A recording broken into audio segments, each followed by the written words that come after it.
Hello students, आज हम लोग क्लास 10th का फर्स्ट चैप्टर जो रियल नंबर हम लोगों ने फर्स्ट लेक्चर देख लिया था, तो आज हम लोग सेकंड लेक्चर स्टार्ट करेंगे। ठीक है ना। तो सेकंड लेक्चर में जो टॉपिक आज हम लोग पढ़ेंगे वो है फंडामेंटल थ्योरम ऑफ अर्थमेटिक। ठीक है ना।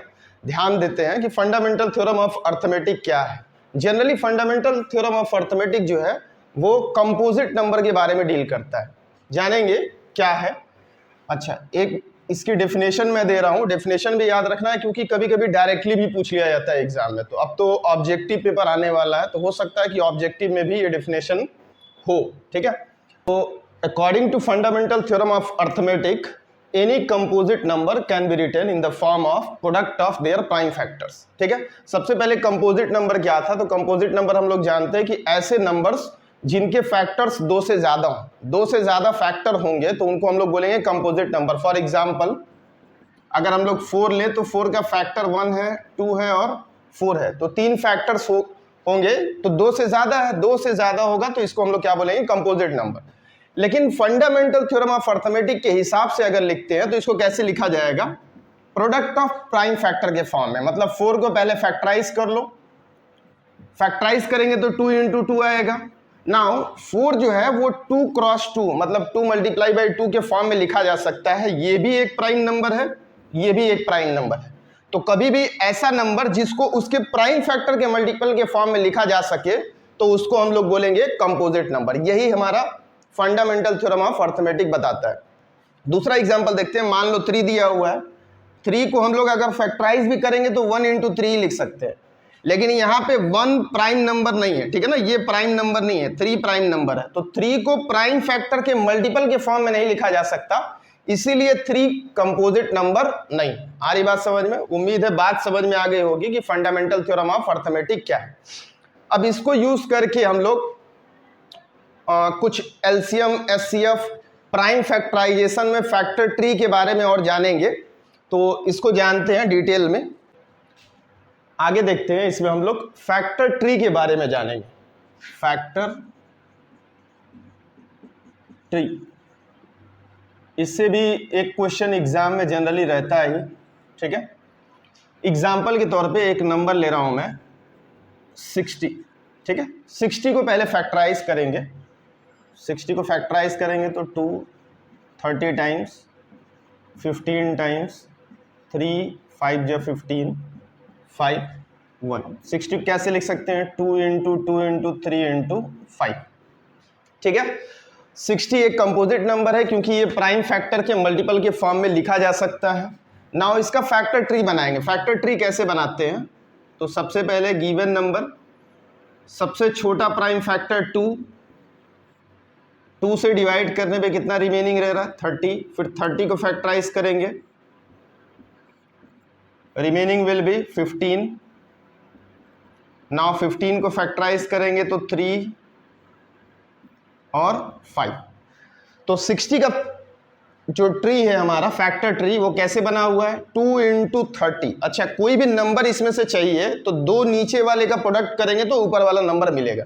या फिर ऐसे बोल सकते हैं हम लोग 60 जो होगा वो 2 इंटू 30 के बराबर होगा। ठीक है। 30 जो होगा वो 2 इंटू 15 के बराबर होगा। मतलब कोई भी दो नीचे वाले का प्रोडक्ट कर रहे हैं तो ऊपर वाला नंबर आ जा रहा है। इसको समझना इंपॉर्टेंट है। ठीक है ना। मान लो कि क्वेश्चन ऐसे देता है एग्जाम में। ठीक है। Question will be given like this,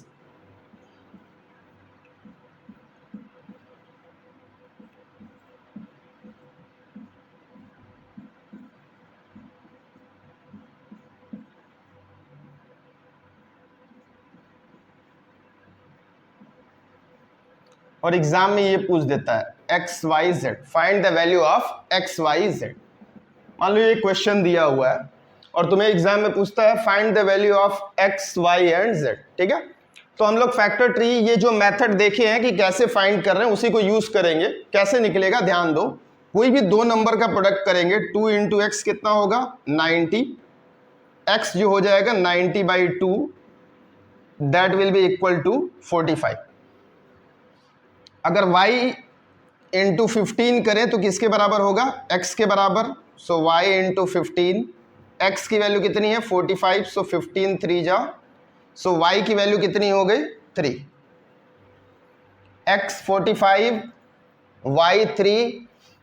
अब इन दोनों का प्रोडक्ट करने पे कितना आना चाहिए? 15। प्रोडक्ट करते हैं, z into 5 is equal to 15।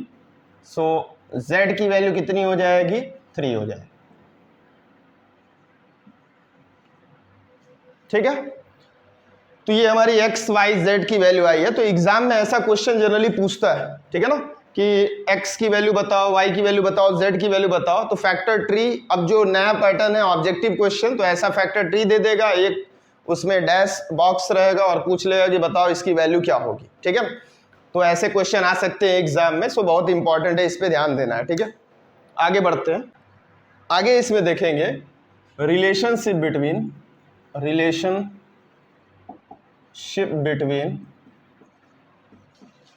LCM and SCF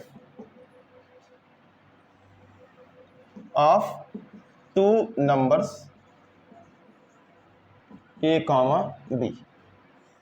ठीक है, रिलेशनशिप क्या होगा याद रखना है इसको। LCM cross SCF will be equal to product of two numbers. ठीक है, LCM of A, B into SCF of A, B क्या होगा? Product of two numbers A cross B। ठीक है, इस पे कुछ क्वेश्चंस भी करेंगे हम लोग। Okay, so this is the given question, find the SCF and LCM of 6, 72 and 120 by using prime factorisation method. ठीक है, तो प्राइम फैक्टराइजेशन, तो सबसे पहले सबको फैक्टराइज कर लो। 2 3 टाइम्स में 3 1, so 6 can be written as 2 into 3। Now factorise 72 को फैक्टराइज करने पे 2 36 टाइम में 2 18 जा 2 9 टाइम्स 3 टाइम्स 3 1, सो 72 को क्या लिख सकते हैं? 2 into 2 into 2 3 into 3, so it can be written as 2 power 3 into 3 square. Now 120, 260 times, 230 times, 15 times, 5 times 1, so 120 को कैसे लिख सकते हैं? 2 इंटू 2 इंटू 2 3 इंटू 5, 2 का क्यूब इंटू 3 इंटू 5। ये तीनों नंबर्स का जो है वो प्राइम फैक्टराइजेशन। अब LCM और SCF कैसे निकालेंगे? ठीक है, बहुत इंपॉर्टेंट है। LCM और SCF निकालने के लिए क्या करना है? सबसे पहले तो लाइन से तीनों नंबर को लिख लेना है। ठीक है, 120 में लिख रहा हूं 2 पावर 3 इंटू 3 इंटू 5। 72 को लिख लो 2 पावर 3 इंटू 3 स्क्वायर। 6 को लिखेंगे 2 इंटू 3। और ध्यान ये देना है कि अगर 5 120 में आ रहा, बाकी सब में नहीं आ रहा, तो उसको मैं 5 पावर 0 लिख ले रहा हूं। ठीक है ना, 5 पावर 0, जो भी प्रेजेंट नहीं होगा उसको पावर में 0 बना के लिख लेंगे। एनीथिंग पावर 0, कोई भी नेचुरल नंबर है एक्सेप्ट 0, 0 को छोड़ के बाकी कोई भी नेचुरल नंबर है उसके पावर में अगर 0 होगा तो उसकी वैल्यू क्या हो जाती है? 1। तो ये ध्यान देंगे। Now we are going to find LCM and SCF। तो सबसे पहले क्या करना, सारे फैक्टर सारे नंबर्स में आने चाहिए, अगर नहीं अवेलेबल है तो पावर में 0 लेके लिख लेंगे हम लोग। ठीक है, now going for LCM of 6, 72 and 120 will be equal to, compare करो, पहला प्राइम फैक्टर कितना है? 2, जो 2 का मैक्सिमम पावर होगा, मैक्सिमम पावर 2 का कितना है? 3, उसको हम लोग ले लेंगे मल्टीप्लाई बाई। नेक्स्ट फैक्टर क्या है सब में? 3 का मैक्सिमम पावर क्या है? 2, उसको ले लेंगे। उसके बाद 5 है, 5 को चेक करेंगे मैक्सिमम पावर कितना है? 1। ये हमारा LCM हो जाएगा। ठीक है ना, तो ये आसान तरीका है सबसे, जो मैक्सिमम पावर वाला है सबको उठा के ले लो, वही हमारा क्या हो जाएगा? LCM। 2 power 3 that will be 8, 3 power 3 power 2 that will become 9 into 5, so this will become 760। Okay, ये हमारा क्या हो गया? LCM। Now we are going to find SCF। ठीक है, सब कुछ सेम रहने देंगे, कुछ भी चेंज नहीं करना है। बस एचसीएफ निकालते टाइम देखेंगे कि जो मिनिमम पावर है उसको ले लेंगे। ठीक है, तो 2 का मिनिमम पावर कितना है 1, 3 का मिनिमम पावर कितना है 1, 5 का मिनिमम पावर कितना है 0, तो ये 2 into 3 into 1 that will become 6। तो इनका एचसीएफ कितना हो जाएगा 6। ये तरीका यूज करना है हमें, ठीक है ना, बहुत इंपॉर्टेंट है, ध्यान देना। सबसे पहले सबको फैक्टराइज कर लो। फैक्टराइज करने के बाद क्या करना है, देखना है कि जो फैक्टर आया वो सब में सेम चीज आना चाहिए। मान लो यहाँ पे 7 होता और इन सब में 7 नहीं होता तो सब में 7 पावर 0 लिख लेते, सबको सेम बना देंगे सारे फैक्टर्स को। उसके बाद कंपेयर करेंगे, जो मैक्सिमम पावर वाला फैक्टर है वो एलसीएम में आ जाएगा, जो मिनिमम वाला है वो एचसीएफ में आ जाएगा। ठीक है, तो ये तरीका है। सर यही तरीका जरूरी है करना नहीं, एलसीएम निकालने के लिए तुम लोग एक साथ भी निकाल लेते हो, वो भी एक तरीका है। एचसीएफ डिविजिबिलिटी मेथड से जो लास्ट हम लोग देख चुके हैं, पिछले लेक्चर में हम लोगों ने देखा था यूक्लिड डिवीजन एल्गोरिदम यूज करके, वो भी मेथड यूज कर सकते हो, कोई बात नहीं। लेकिन ये मेथड जानना बहुत जरूरी है, क्योंकि अगर कल को मान लो कि वेरिएबल फॉर्मेट में आ जाता है, ठीक है ना, एक्स वाई जेड के फॉर्मेट में नंबर आ जाता है, उसका अगर तुम्हें एचसीएफ और एलसीएम निकालना रहा तो वो तुम नहीं कर सकते इस मेथड से। ठीक है, तो ये जरूरी है जानना। ठीक है, आगे कुछ और क्वेश्चन देखेंगे। Okay, so going for the next question. अगला क्वेश्चन है और बहुत ही इंपॉर्टेंट है, ठीक है ना, ये थोड़ा अलग टाइप का क्वेश्चन है। If two positive integers x and y are expressible in terms of primes, ठीक है, दो पॉजिटिव इंटीजर दिया हुआ, उसका प्राइम फैक्टर दिया हुआ है, p कोई प्राइम नंबर है, q भी कोई प्राइम नंबर है, ठीक है, तो प्राइम फैक्टर के मल्टीपल के फॉर्म में दिया हुआ है। What can you say about their LCM and HCF? तो पहला पार्ट तो एलसीएम और एचसीएफ दोनों का निकालना है। दूसरा क्या है कि is LCM multiple of HCF, explain करना। दोनों बातें जानेंगे। सबसे पहले एलसीएम और एचसीएफ निकालते हैं। एलसीएम एचसीएफ निकालने के लिए मैं क्या कर रहा हूं, दोनों को अलग अलग कर ले रहा हूं। एक्स दिया हुआ है और वाई दिया हुआ है, ठीक है। मैंने बोला था कि अगर एलसीएम निकालना है, एलसीएम ऑफ एक्स और वाई, तो कंपेयर कर लो। प्राइम फैक्टर का मैक्सिमम पावर जो होगा वो एलसीएम में आ जाएगा। तो p पावर 2 है, p पावर 3 है, तो मैक्सिमम पावर क्या है, p पावर 3। नाउ q में देखेंगे, कंपेयर करेंगे तो q power 3 is maximum, so this will be our LCM. एक लाइन में आराम से एलसीएम निकल गया। आ रही बात समझ में? देख के लग रहा होगा कितना टिपिकल क्वेश्चन है, लेकिन कुछ भी नहीं है, ठीक है ना, एकदम चुनमुनिया बाबू जैसा सवाल है, कुछ करना नहीं है तुम्हें, ठीक है। x की वैल्यू दी हुई है, y की वैल्यू दी हुई है, ठीक है, बस कंपेयर कर लो कि जो मैक्सिमम पावर फैक्टर पे है वही वाला हमारा एलसीएम में आ जाएगा। Now going for HCF. HCF के लिए मैंने बोला था कि मिनिमम पावर को ले लो, तो मिनिमम पावर क्या है, p स्क्वायर और q पावर 1, तो this will be our HCF. आ रही बात समझ में? नाउ अब ध्यान देना है, सबसे इंपॉर्टेंट बात, is LCM multiple of HCF.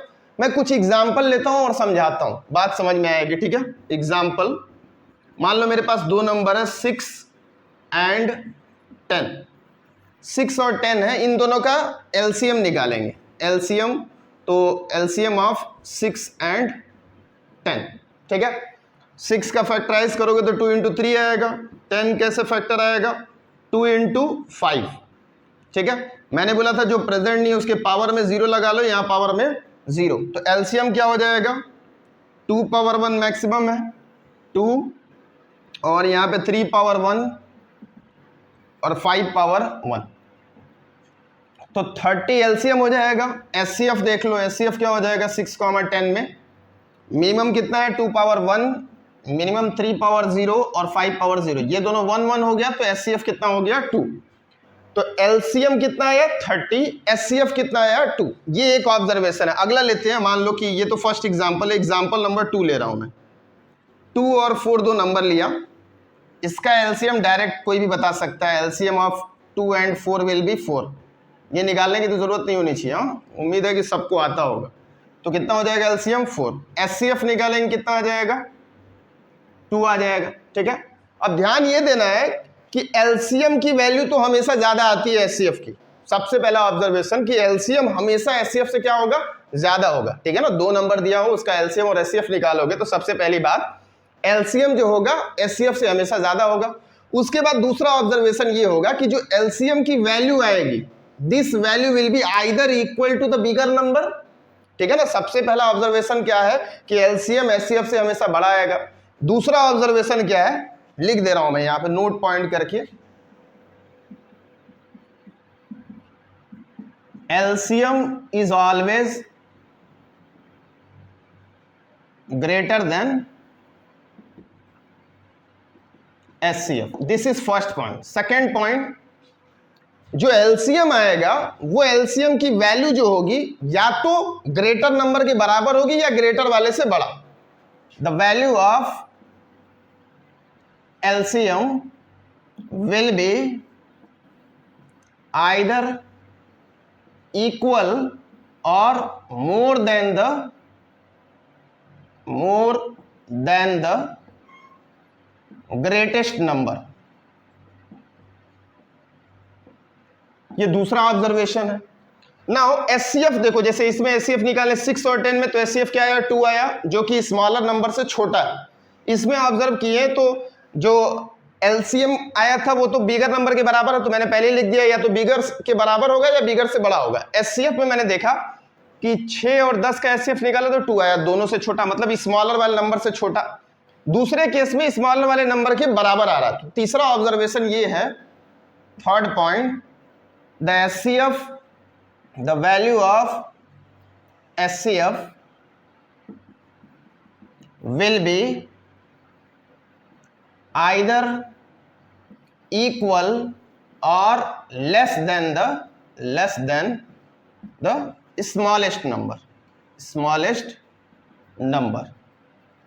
Third observation ये, ठीक है ना। ये पॉइंट्स बहुत इंपॉर्टेंट है, इसको याद रखोगे तो समझ लो कि दिमाग में चलता रहेगा। तो एलसीएम और एचसीएफ ऐसे ही ऑब्जेक्टिव में तुम देख के भी बता सकते हो कई सारे 50% क्वेश्चन तो बस ये पॉइंट से ही सॉल्व हो जाएंगे बिना पेन पेपर लिए हुए, ठीक है, ध्यान देंगे। फोर्थ पॉइंट ये ऑब्जर्व करेंगे, ये जो डिविजिबिलिटी वाला पूछ रहा था मल्टीपल होगा कि नहीं, तो हमेशा देखो इसमें देखो 30 को 2 से डिवाइड करके देखो डिविजिबल है, 15 आ जाएगा। यहाँ पे 4 को 2 से डिवाइड करके देखो 2 आ रहा है। तो अगला पॉइंट यही है कि जो एलसीएम होगा वो हमेशा एचसीएफ से क्या होगा, एग्जैक्टली डिविजिबल होगा। LCM will B, fourth point is LCM is exactly divisible by HCF, ठीक है। कोई भी 2 नंबर्स लिए या 3 नंबर लो, ठीक है ना, एलसीएम उन्हीं तीनों का या दोनों का निकाल लो, तो एलसीएम और एचसीएफ में रिलेशन क्या होगा कि LCM will be always divisible by HCF. या फिर ऐसा बोल सकते हो कि LCM is a multiple of HCF, जो डिविजिबल है वही मल्टीपल भी कहलाता है, ठीक है। तो ये प्रूफ हो गया कि एलसीएम जो होगा मल्टीपल ऑफ एचसीएफ होगा, और यही एक्सप्लेनेशन मैंने दे दिया, ठीक है ना। इस बात को याद रखना, ठीक है ना, this is very important. Okay, next question is find HCF of 96 and 404 by prime factorisation method, hence find their LCM. जो हमने एक फॉर्मूला पढ़ा था कि एलसीएम क्रॉस एचसीएफ जो होगा product of the given both number, उसी से हम लोग इसको फाइंड करेंगे। सबसे पहले एचसीएफ तो प्राइम फैक्टराइजेशन से निकालना है और उस फॉर्मूले से हमें एलसीएम निकालना, ठीक है ना, उसका यूज देखेंगे इसमें। चलो ध्यान दो, पहला नंबर 96 है, 96 को फैक्टराइज कर लो। 96 को फैक्टराइज करेंगे 2 48 times, 2 24 times, 2 12 times, 2 6 times, 2 3 times. So 96 can be written as 2 power 5 into 3. Next 404 factorise करते हैं 2 202 2 101, ठीक है। आगे देखते हैं कितने से कैंसिल होगा, 101 कैंसिल हो जाएगा या नहीं, ठीक है ना, चेक करना इंपॉर्टेंट। उम्मीद है कि अब ये कैंसिल नहीं होगा, ठीक है ना, कैंसिल होने का चांस नहीं है, तो ये बस ऐसे ही रह जाएगा 101 टाइम्स में, ठीक है। तो 404 का फैक्टर क्या आया है, 2 पावर 2 इंटू 101। तो मैंने बोला था कि फैक्टर पहले तो सेम बना लो एचसीएफ निकालने के लिए। एचसीएफ निकालेंगे 96 तो 2 पावर 5 3 पावर 1। 404 को कैसे लिख सकते हैं, 2 पावर 2 और 3 पावर कुछ नहीं है तो लिख लेंगे 101 पावर 1 है, तो यहाँ पे 101 पावर 0। एचसीएफ निकालने के लिए मैंने बोला था कि मिनिमम पावर को कंपेयर कर लो। मिनिमम पावर को कंपेयर करेंगे तो क्या आएगा, 2 पावर 5 और 2 पावर 2 में 2 पावर 2, इन दोनों में 3 पावर 0 और 1 0 1 पावर 0, तो 2 2 जा 4। So what will be the HCF? HCF हमारा कितना आ रहा है? 4। नाउ हमें एलसीएम निकालना है। मैंने बताया था कि HCF into LCM will be the product of two numbers, so 96 into 404। HCF की वैल्यू 4 है, into LCM is equal to 96 into 404।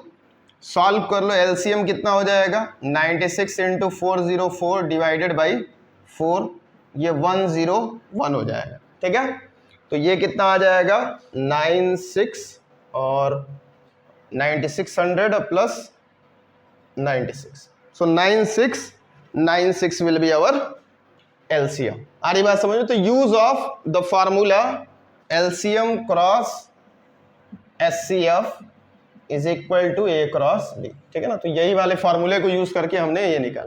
तो बहुत इजी है, इसमें कुछ भी नहीं करना है इस टॉपिक में। और एक दो टाइप का क्वेश्चन इस टॉपिक में बन सकता है, उसको भी देखेंगे और इस टॉपिक को एंड करेंगे। Okay, so next one is word problem. इसमें ध्यान देते हैं। नेक्स्ट क्वेश्चन क्या है हमारा? अ स्वीट सेलर हैज 420 काजू बर्फीज एंड 130 बादाम बर्फीज। ठीक है, बर्फी बहुत पसंद होगा तुम लोग को, उम्मीद है। हाँ, सबको अच्छा लगता है। शी वांट टू, अच्छा शी लड़की है, ठीक है ना, ये बर्फी बेचने वाली जो है वो लड़की है। देखो मार्केटिंग स्ट्रेटेजी है, तुम लोग को मालूम है कि क्यों लड़कियों को जो है वो फ्रंट पे रखा जाता है, तुम लोग को मालूम है? जैसे किसी भी ऑफिस में जाओ, देखो रिसेप्शन पे लड़की ही रहेगी। रीजन ये है कि अगर मान लो कि मैं बैठा हुआ रिसेप्शन पे और तुम्हारे पापा आते हैं कुछ सामान खरीदने, तो मुझसे बोलेंगे 10 रुपया कम कर दीजिए, 20 रुपया कम कर दीजिए। लेकिन वही अगर कोई लड़की बैठी है तो पापा कम ही नहीं करवाएं, उनको शर्म आएगी कि अरे इसके सामने क्या बोले, 10 रुपया कम करने को बोले, नहीं तो ऐसा नहीं बोलेंगे। तो ये मार्केटिंग स्ट्रेटेजी है, ठीक है ना, किसी लड़की को रिसेप्शन में बिठाने का। या फिर देखो कॉल करने के लिए यूज करते हैं लोग कि कॉल करो भाई, अब तुम मना ही नहीं करोगे। ठीक है, तो ये स्ट्रेटेजी है। तो she was to stack them in such a way that each stack has the same number. ठीक है ना, स्टैक में एक के ऊपर एक लगातार 1 by 1 रखा हुआ है और कई सारे स्टैक बनाए गए हैं। And they take up the list area, और लिस्ट एरिया में मतलब जितना कम एरिया में रखा जा सकता है उसको रखा गया है। और what is the number of barfis that can be placed in each stack. ठीक है ना, फॉर दिस पर्पस। अब पूछ रहा है कि एक स्टैक में कितनी बर्फी रखी जा सकती है, ताकि लिस्ट एरिया ले और सब सारे स्टैक्स में क्या हो, नंबर ऑफ बर्फीज क्या हो, बराबर। अब समझो बात को ये कि अगर एक एक बर्फी मैं ऐसे रख दूं, पूरा 420 और 130 ऐसे जमीन में रख दूं बर्फी, तो सोचो कि कितना ज्यादा बर्फी हो जाएगा और वो कितना ज्यादा एरिया लेगा। ठीक है ना, बहुत ज्यादा एरिया लेगा। मतलब ये तो हमें पता है कि भाई 130 स्टैक भी नहीं बनेगा। तो एक चीज तो दिमाग में जो पिछले क्वेश्चन में करा रहा था, तो मैं समझ में आया था कि एलसीएम होगा जो वो मैक्सिमम वैल्यू से ज्यादा होता है या फिर उसके बराबर, और एचसीएफ जो होता है वो मिनिमम वैल्यू के बराबर या फिर उससे कम। तो इन दोनों में मिनिमम वैल्यू क्या, 130, और 130 स्टैक तो हो नहीं सकते, तुम्हें समझ में आना चाहिए। तो मिनिमम से भी कम आने का चांस है, मतलब दोनों का क्या निकालना है, एचसीएफ। सो एचसीएफ ऑफ 420 और 130 हमें निकालना है। ठीक है ना, यही चाहिए। आ रही बात समझ में? और निकालने के लिए बहुत आसान तरीका, वही same prime factorisation method use करो या फिर यूक्लिड डिवीजन लेमा, तुम्हारी मर्जी है। ठीक है ना, मैं यूक्लिड डिवीजन लेमा यहाँ पे यूज कर देता हूँ। ठीक है ना, एक बार रिवीजन हो जाएगा। 420 130 से डिवाइड करेंगे कितने टाइम्स में जाएगा, 2 टाइम्स में। ठीक है, या फिर 3 टाइम्स में, दैट विल बिकम 390। ओके, ये कितना आ जाएगा, 30। अब रिमाइंडर जो हो जाएगा डिवाइजर हो जाएगा, और डिवाइजर क्या बन जाएगा, डिविडेंड। 4 टाइम्स में 120, कितना बचेगा, 10, 30, 3 जा। सो रिमाइंडर जैसे ही 0 हुआ, यहाँ की वैल्यू जो आई, ठीक है, that is our HCF. So HCF कितना आ गया, 420 और 130 का, दैट इज इक्वल टू 10। तो दिस इज अवर एचसीएफ, और इतने ही नंबर ऑफ स्टैक्स हमें चाहिए। सो नंबर ऑफ स्टैक्स कितने बनेंगे, sorry number of barfis that can be placed in each stack. 10 stack बन रहा है। ठीक है ना, टोटल कितने स्टैक बन रहा है, 10 स्टैक। टोटल बर्फी कितना है, total barfis 420 plus 130 that will be equal to 550। आ रही बात समझ में? टोटल बर्फी जो है वो 550 है। स्टैक कितने बने हैं, 10, ठीक है ना, 10-10 के फॉर्म में रखा जाएगा तो कितने हो जाएंगे वो 10 से डिवाइड कर देंगे तो 55 आ जाएगा। आ रही बात समझ में? तो that will be our answer. Okay, so next question is check whether 4 power n can end with digit 0 for any natural number n और नॉट। अब n का कोई भी नेचुरल नंबर वैल्यू रखो, n मतलब 4 पावर कुछ भी होने दो, कोई भी नेचुरल नंबर, वो 0 पे एंड होगा या नहीं। तो सबसे इंपॉर्टेंट बात ये कि अगर किसी नंबर को 0 डिजिट पे एंड होना है तो उसके फैक्टर में, उस नंबर के फैक्टर में 2 और 5 दोनों आना चाहिए। आ रही बात समझ में? किसी भी नंबर को अगर 0 पे एंड होना है तो उसके फैक्टर में 2 और 5 आना चाहिए। चेक करते हैं, 4 है, इसका फैक्टर क्या बनेगा? फैक्टर ऑफ 4 2 इंटू 2 लिख सकते हैं। आ रही बात समझ में? सो फैक्टर ऑफ 4 इज 2, ठीक है, इसका फैक्टर क्या है? 2 आ रहा है। आ रही बात समझ में? प्राइम फैक्टर इसमें क्या निकल के आ रहा है? 2। Prime factor of 4 is 2, but to end with digit 0, to end with digit 0, number must have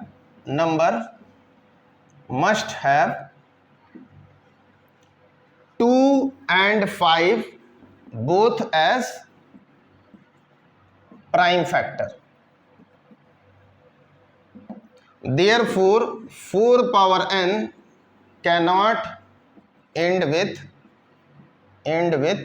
digit 0, ठीक है।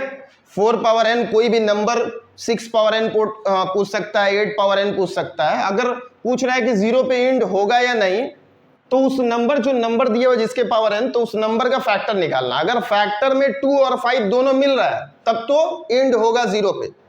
अगर दोनों नहीं मिला, ठीक है, तो एंड नहीं होगा, ठीक है। उम्मीद है कि बात समझ में आ गई हो। चलो ध्यान दो, इस टॉपिक में ये लास्ट क्वेश्चन होगा। Explain why 16 into 5 into 11 into 3 into 2 plus 2 into 11 is a composite number, ठीक है ना। ऐसा क्वेश्चन पूछा हुआ है तो हम इसको फंडामेंटल थ्योरम ऑफ अर्थमेटिक पे बेस्ड सॉल्व करेंगे। फंडामेंटल थ्योरम ऑफ अर्थमेटिक क्या कहता है भाई, कि कोई भी कंपोजिट नंबर जो है वो अपने प्राइम फैक्टर के मल्टीपल के फॉर्म में लिखा जा सकता है। तो इसको सॉल्व करते हैं तो देखते हैं क्या आता है। 17 into 5 into 3 into 2 plus 2 into 11। अच्छा, ये दो नंबर अलग अलग है, समझ लो। 2 टर्म है टोटल, इसमें कितने टर्म है? 2 टर्म है। प्लस और माइनस से टर्म अलग अलग होता है, ठीक है। दोनों में से 2 मैं कॉमन ले सकता हूं, 2 कॉमन ले लूंगा तो यहाँ पे 17 इंटू 5 इंटू 3 और प्लस कितना बच जाएगा? 11। फाइनली मल्टीप्लाई करके देख लेते हैं। 17 इंटू 15 प्लस 11, 2 इंटू 17 इंटू 15 कितना हो जाएगा? कैलकुलेट करो सब लोग जल्दी। हाँ, 17 इंटू 15 कितना हो जाएगा? 17 10 जा 117 70 और 17 5 जा 85। So what it will become? 255 plus 11, so 2 into 266। अब आगे बढ़ते हैं, 266 को फैक्टराइज करके देखते हैं। 266 को फैक्टराइज करो, कितना हो जाएगा? 2133। नाउ इसको चेक करो, 133 किसी से कटेगा क्या? कटे या नहीं कटे, बस इतना चेक कर लेना। इसको लिख सकते हैं 2 इंटू 2 इंटू 133। बस ये समझ में आ जाना चाहिए कि प्राइम फैक्टर के मल्टीपल के फॉर्म में लिखा जा सकता है, इसीलिए क्या होगा? Composite number. आ रही बात समझ में? बस ये सिंपल सा फंडा और कुछ भी नहीं है, वेरी इजी, ठीक है। तो क्योंकि ये प्राइम फैक्टर के मल्टीपल के फॉर्म में लिखा जा सकता है, तो according to fundamental theorem of arithmetic this is a composite number. Since given number can be written in the form of multiple of prime factors, therefore it is composite, ठीक है। तो this was the total questions and the whole topic.